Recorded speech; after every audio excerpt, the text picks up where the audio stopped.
કે નીતિમત્તા અને પ્રામાણિકતા કોઈનું પણ અહિત થાય એવો વિચાર ક્યારે નથી આવ્યો. એ એનું કમાય છે, એનો પુરુષાર્થ કરે છે, એ એનું ભાગ્ય ભોગવે છે.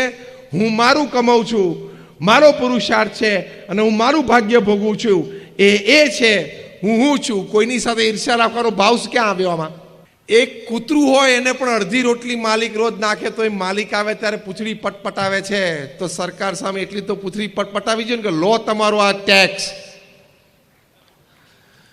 કૂતરા જેટલી ખાનદાની તો આપણામાં હોવી તો જોઈએ કે નહીં? That is your GST. હું ઘણી વખત જીએસટીના બે અર્થ કરું છું. જીએસટી એટલે ગુડ્સ એન્ડ સર્વિસીસ ટેક્સ. એ તમે વ્યવસ્થિત અને વફાદારીપૂર્વક ભરશો એટલે બીજો જીએસટી લાગુ પડશે ઉપરથી. God saves tension. GST, God saves tension. તમારું ટેન્શન ભગવાન બચાવી લેશે. તો નીતિમત્તા અને પ્રામાણિકતા રાખવી. ભગવાન સ્વામિનારાયણ શિક્ષાપત્રીમાં આ વાત શીખવાડી છે. એમણે કહ્યું છે કે તમે તમારા કર્મચારીઓને જે પગાર આપવાનું નક્કી કર્યું એ આપવો ઇત્યાદિ ઘણી બધી પ્રામાણિકતા અને નીતિમત્તાની વાતો કરી છે.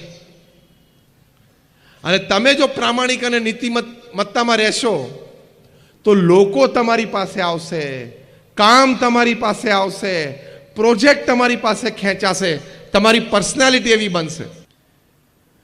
તો પહેલી મોટી વાત, જીવંત જીવન જીવવા માટે નીતિમત્તા અને પ્રામાણિકતાને હંમેશા વળગેલા રહેજો. તો ભગવાન તમારી સાથે કાયમ રહેશે. નાની મોટી તકલીફ આવશે તો ભગવાનની કૃપાથી એ તકલીફો દૂર થશે. કારણ કે ભગવાન એમ જાણશે કે આ વ્યક્તિ નીતિમત્તા અને પ્રામાણિકતાથી કામ કરે છે. તો આ પહેલી મોટી વાત છે. એ નીતિમત્તા અને પ્રામાણિકતા સાથે આપણે પૂર્ણ પુરુષાર્થ હંમેશા રાખવો. બીજી વાત, આ જીવંત જીવન માટે પુરુષાર્થથી કોઈ દિવસ પાછા ન પડવું. પુરુષાર્થ કરવામાં કોઈ દિવસ હારવું નહીં. કઠિન પરિશ્રમ એનો કોઈ વિકલ્પ નથી.